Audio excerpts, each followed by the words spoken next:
Hello and welcome to another acysecurities market update. My name is Alistair Schultz and I'm going to be your host through today's trading journey. In the news that I've usually covered, I always look at the virus. Today I'm looking at it a little bit differently. As opposed to looking at it from a mathematical or a numbers-driven perspective, I'm looking at it from the idea of it just more being geographical. So I'm interested in seeing where the spread is, where the largest areas of it. In the picture you've got behind me, it shows the bigger the circle, the more infections for that country. Now in this one it shows it per capita of 100,000 people. So the orange or the darker countries are showing that there are higher rates of infection, with the numbers sitting anything that is in the dark orange caliber being 200 or more infections per 100,000 people. So it's interesting just to have a little bit of a different perspective when we look at these charts, and it's always important to have a look at varying perspectives and other people's perspectives to see how they might be thinking about the current situation, just to broaden our own horizons and what we might be able to do with it in terms of trading. Now, some more news that has come out of the US has been about lockdowns. California is starting to put in place a roadmap of sorts on how they're going to start easing some of these lockdowns. Now, the way that they are talking about doing it is by incorporating what they have spoken as to be like a dimming switch on a light bulb. It's a tentative switch that can allow them to crank up the measures that are in place for lockdowns and or to reduce them, depending on how well the recovery is going and where or not they are having higher or lower rates of infection. So they haven't said when they're going to be implementing this or how long this might be implemented for. But we have also seen that Singapore has done something similar and they've cranked that lockdown measure right back up again. But it'll be good to see how some of these countries do put these lockdown measures into place and what they might do about easing them off as time progresses and we get more responsive recoveries happening across the globe. It will be detrimental to how the economic recovery starts to occur as well, but more on that later. Trump has also come out overnight talking about the WHO. He's having a bit of a dig at them, saying they haven't handled the pandemic all that well. He's also cut their funding for the time being. Now last year he cut their funding in half, down to $58 million, and now he has cut it indefinitely in its entirety. So that is problematic for the WHO naturally, but is it also going to be problematic for the US? Does this mean that they will not get the same information that they have been getting from the WHO in the past? I'm not entirely certain on that because it is really still something that is ongoing. It's only just been announced, and sometimes when Trump does say things, it doesn't mean he's got the paperwork in place for it. Now the WHO have responded already.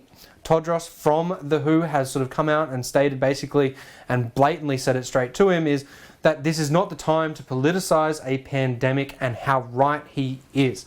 It is too early to be doing that thing. Let's focus on the recovery side of this pandemic and then perhaps look at the economic factors afterwards, because that's how the rest of the world is going and how we're all having to live at the moment. I'd much rather be able to go outside for a breath of fresh air.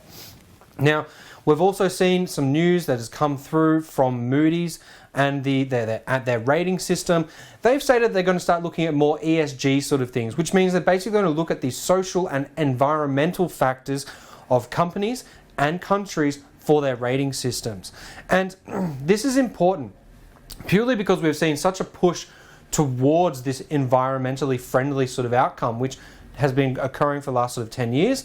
But more specifically, we're seeing that there are starting to be levies put in place for companies who don't abide by them. In some similar ways, there's also taxes like the carbon tax. So there's a variety of different factors here that are going to start implementing and changing that credit rating system in how they look at some of the environmental measures as well as the economic measures.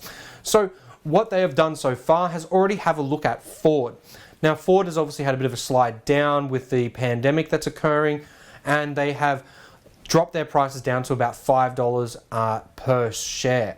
Now, whilst this might be occurring, we've also seen the idea that Ford has been largely the cars they produce are a large commercial used vehicle, and that they also have a high consumption rate of fossil fuels. So while they are having that thing, there's not a lot of push towards the green side of things for Ford, and they haven't made much leeway in the development of green things.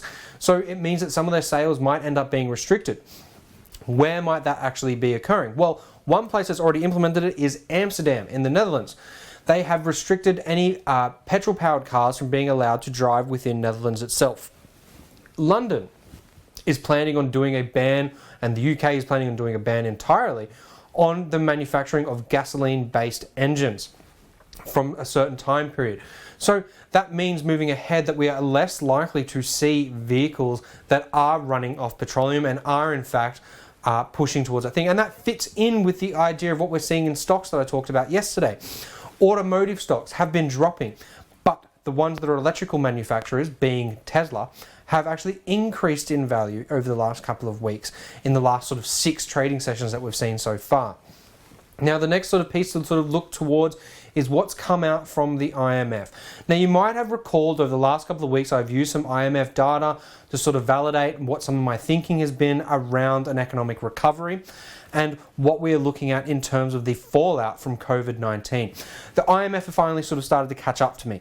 They have released a statement basically today saying that they are expecting the economic situation after lockdowns to be a large-scale recession, and that they are expecting it to be either on par with or worse than the 1929 depression. So that is concerning from an economic perspective, but it is great from a trading perspective. It might mean that we get some good opportunities to sort of get in at the cheaper side of prices on our stocks, and bearing in mind we might even be able to do some good things when it comes to currency. So it will mean that we will have a volatile and a fluctuating market, enabling us to find some good trading opportunities. Now, for the news ahead, there are a number of factors that are coming out today that you might want to be concerned about. The first one of which is obviously IMF meetings are going to be traveling all throughout the day. The next one is Westpac business confidence for Australia. Now, Westpac is one of the big 4 banking institutions in Australia. We are interested in seeing what they do purely because we've just had the NAB business confidence survey go out, which was pretty negative to say the least, and it's probably one of the worst ones that the NAB has ever seen in its history.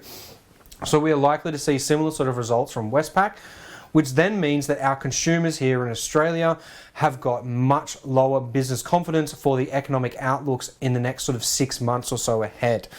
The next one to sort of have a look at is that we're going to have US core retail sales, and at about 11 p.m. tonight that comes out. That is going to be important, giving a gauge on the overall health of the economy. The bigger one is going to be a little bit later at 1 a.m. and that comes from the Bank of Canada. They're doing a monetary policy statement and there could potentially be a rate cut.